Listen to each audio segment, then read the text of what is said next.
Amid the rugged shores and misty hills of Ireland, Scotland, and Wales, the boundary between worlds seems incredibly thin.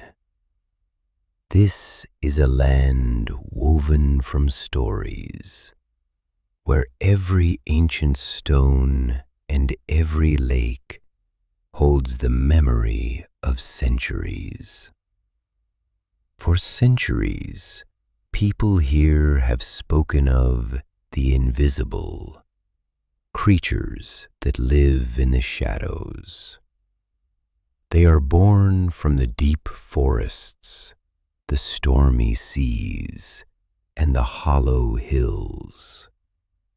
These are not just monsters. These are figures entwined in the very fabric of life and death, embodying the fears and wisdom of the Celtic peoples. Today, we journey into this twilight realm. We will learn their true names, their origins, and hear the whispers of a world that exists right beyond the edge of our perception. Our journey begins with a sound.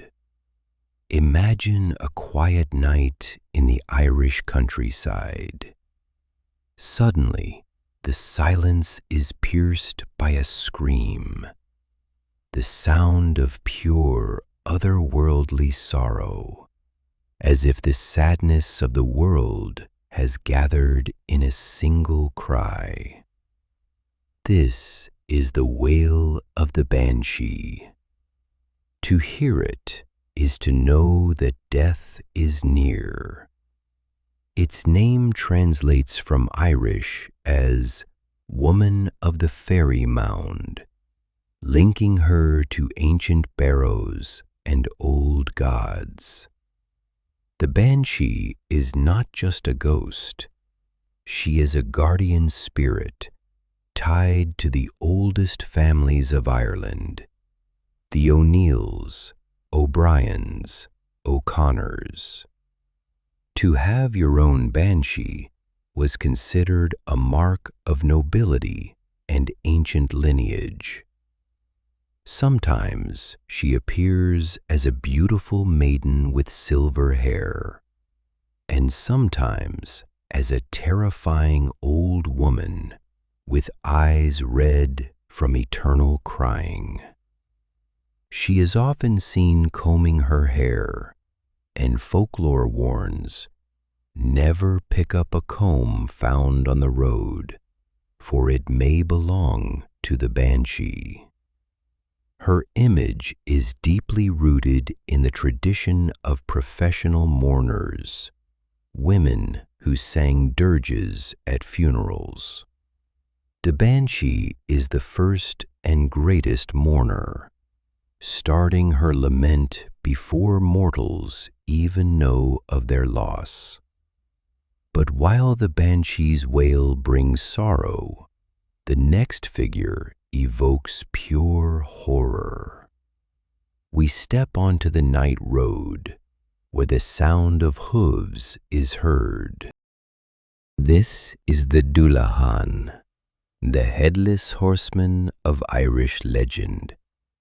He is not a harbinger, but an agent of death. He holds his own head in his hand, its skin resembling moldy cheese, and its eyes constantly roving in the dark. If the Dullahan stops and calls your name, you die instantly.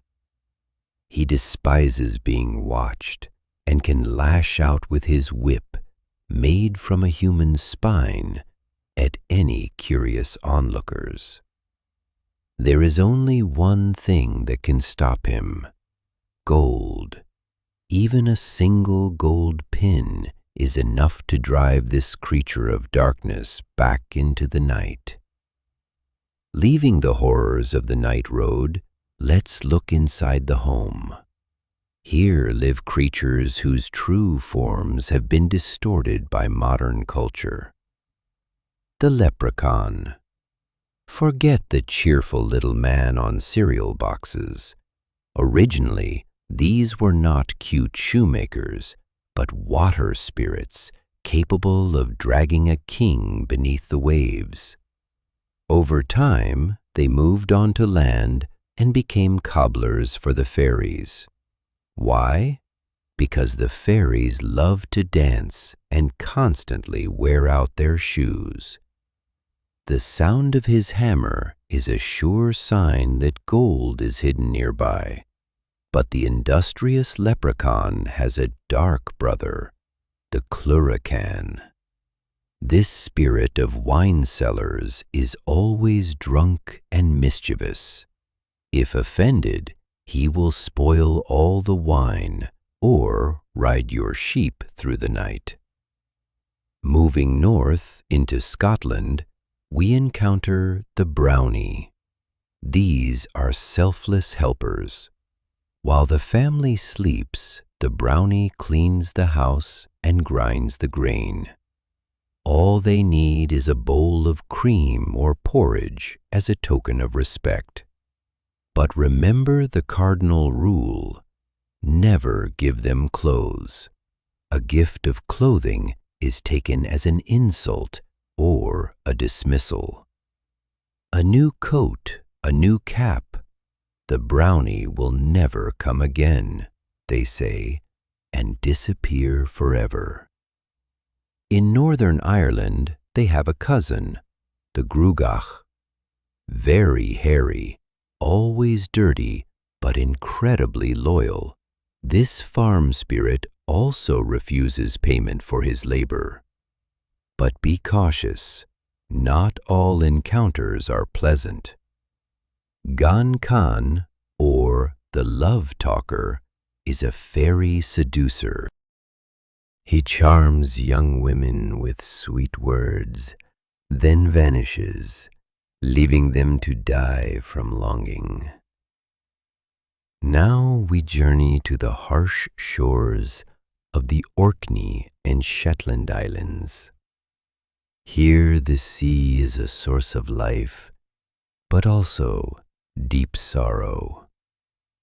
Legends of the Selkies tell of seal people.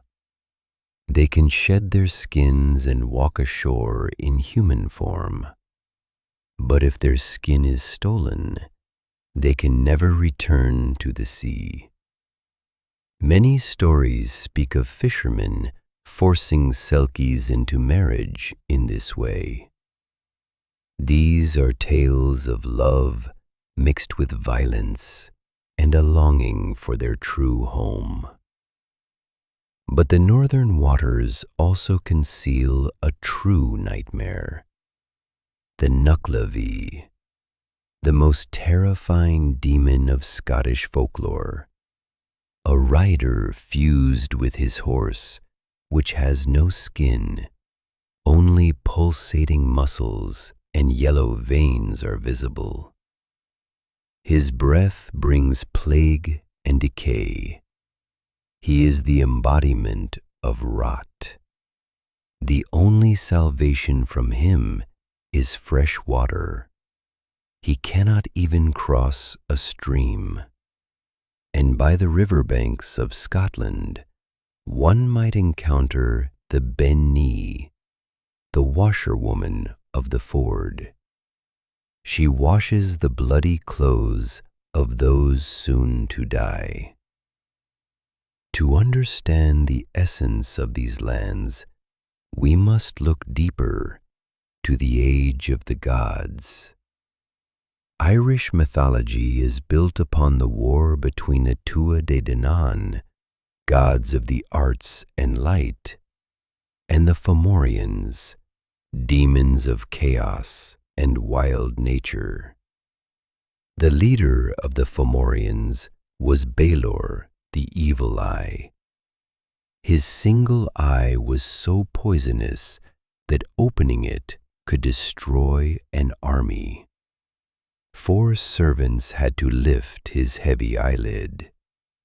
The prophecy came true when his own grandson, the hero Lu, struck out the eye with a stone from a sling, securing victory for the gods. But even after the gods departed, the skies were not safe. In Scotland, people feared the Slua, the army of unforgiven dead. They flew in flocks like birds and could steal the souls of the dying or careless travelers. And across the heather moors roamed Cushee, the fairy hound as large as a bull with green fur. He would give exactly 3 barks. A person had time to reach shelter only until the 3rd bark. After that, death from terror. Ireland also knows its vampires. Dearg Dhu, the red bloodsucker. A woman who was forced to marry a cruel tyrant returned from the dead to seek revenge by drinking the blood of the living. On the Isle of Man, in Peel Castle, soldiers feared Maudie Dhu, the black ghost dog. One day, a drunken soldier decided to challenge him and walked into the corridor alone. He returned in silent terror and died 3 days later. In the marshes, travelers were lured by the will o' the wisps. Folklore says these are spirits leading people into the quagmire. Science says it's the combustion of marsh gases. But in the dark of night, the scientific explanation offers little comfort. From the cave of Cruachan, the gates to hell of Ireland, came the 3-headed monster Ellen Three Hands, who would ravage the land until stopped by the poet-hero Amergin. But the strangest tale might happen by your own hearth. The legend of the King of Cats. A man returns home and tells of seeing the funeral of a cat with a crown. Hearing this, the household cat suddenly jumps up and cries in a human voice, "Old Tim is dead? Then I am now the King of Cats," and vanishes up the chimney. From the mournful cry of the Banshee to the secret life of cats, Celtic folklore is vast and diverse. These creatures are not just fairy tales. They are an attempt to explain the unexplainable.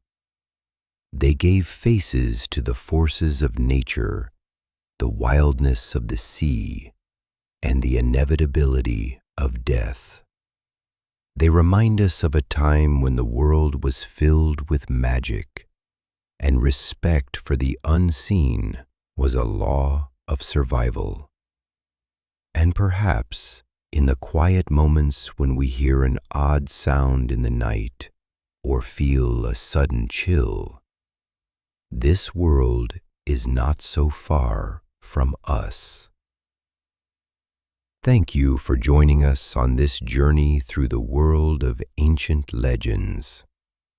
Which of these creatures did you find most frightening, or perhaps most sorrowful? Write it in the comments.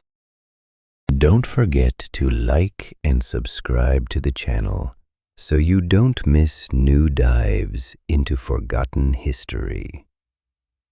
Until next time, in the twilight.